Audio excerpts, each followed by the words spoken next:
watching The 7 from WATE 6 on your side. Good evening, I'm Bo Williams, and welcome to The 7. Let's get a look at the Big 7 stories right now. And topping the list, Austin East Magnet High School's class of 2022 graduated this morning.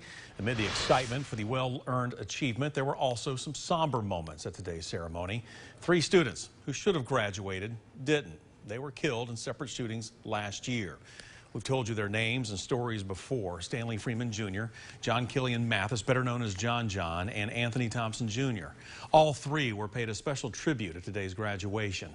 The school dedicated 3 chairs on the field next to the class of 2022. Each had a picture of the teens, flowers, and a memorial keepsake box.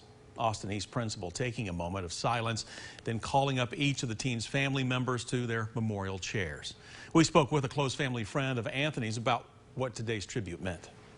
I think it's a really good feeling to know that he's still included, even though he's not, here with us. I already said that once, but just to know that he's included, and that when they say never forgotten, they really mean never forgotten, that he's never forgotten.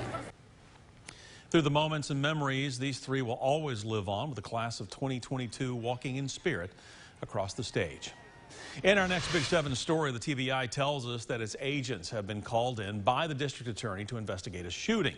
The Bureau tells us that Union County deputies responded to a report of a shooting around 11:30 this morning, bringing them to the 100 block of Dogwood Trail in Maynardville.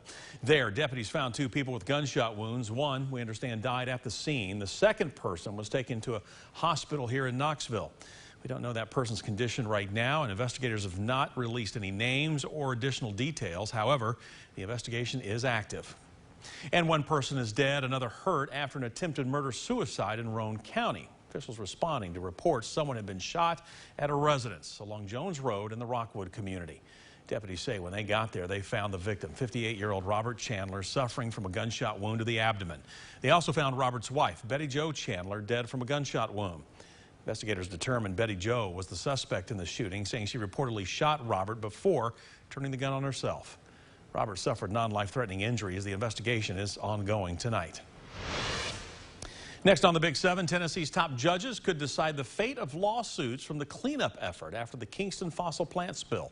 State Supreme Court justices heard arguments today at the request of a federal judge wanting guidance about how a Tennessee law applies in this case.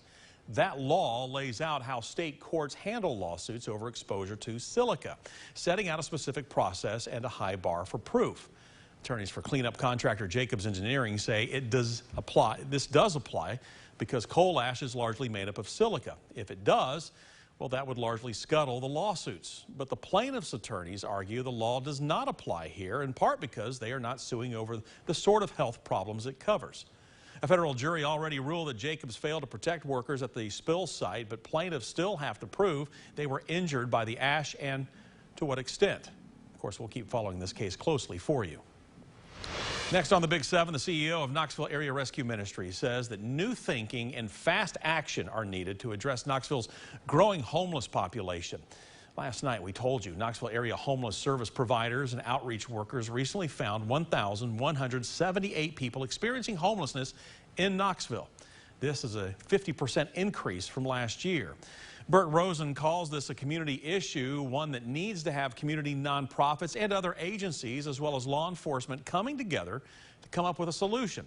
He says the community needs to look for ways that are new and sustainable in order to address homelessness in Knoxville. There are things that we may be doing that are counterproductive to what we really want to see happen. And the idea is not just to move homelessness from the downtown area out into some other areas. The real idea is to figure out how, as a community, we can continue to reduce the number of people who are living on the streets.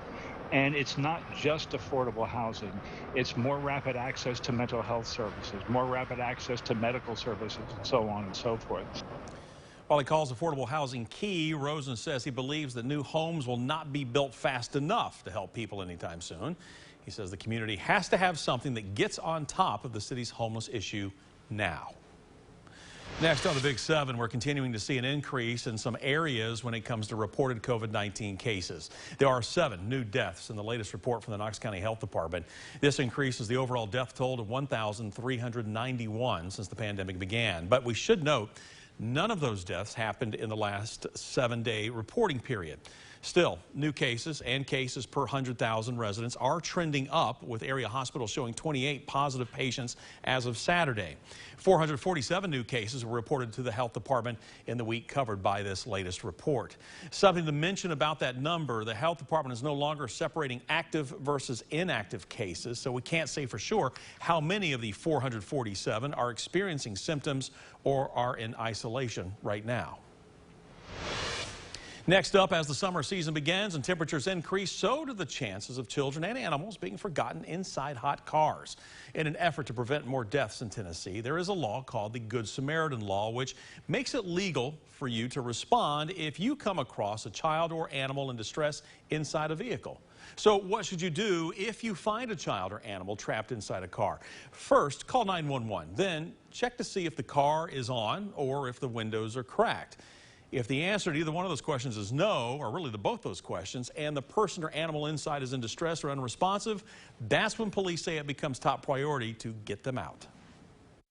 You also just want to do it efficiently and safely for yourself and whoever is in the car. You would just want to do that as far away from the kid as you could, and if you have any kind of blunt object you could do it with, that's the best thing to do it with, where you're not going to end up cutting your hand or shattering glass in there that ends up landing on the kid as well. Good Samaritan Law protects you in case of emergency, but make sure you've called 911 and only do that as a last resort. All right, we're rounding out the Big 7 with a celebration. Today is the first day of Pride Month, and there are a ton of events here in Knoxville for the LGBTQ+ community. As you may know, Pride Month honors the 1969 Stonewall Uprising in Manhattan. The Stonewall Uprising was a tipping point for the gay liberation movement in the United States. Here in Knoxville, those who identify with the LGBTQ+ community say they have had their challenges, but that Knoxville has come a long way from years prior. The essential spirit of pride is acknowledging the people who came before us. Folks who identify as LGBTQ+ aren't just that one day of the year during a parade or a festival. They're that 365 days a year. Knox Pride had been around for over 20 years, but just in the past year, they opened a community outreach center, which has been booked with LGBTQ+ friendly events for all ages. Knox Pride has over 40 events scheduled at their community outreach center just this month. They are planning on having their Pride Festival, which includes the Pride Parade down Gay Street, September 30th through October 2nd.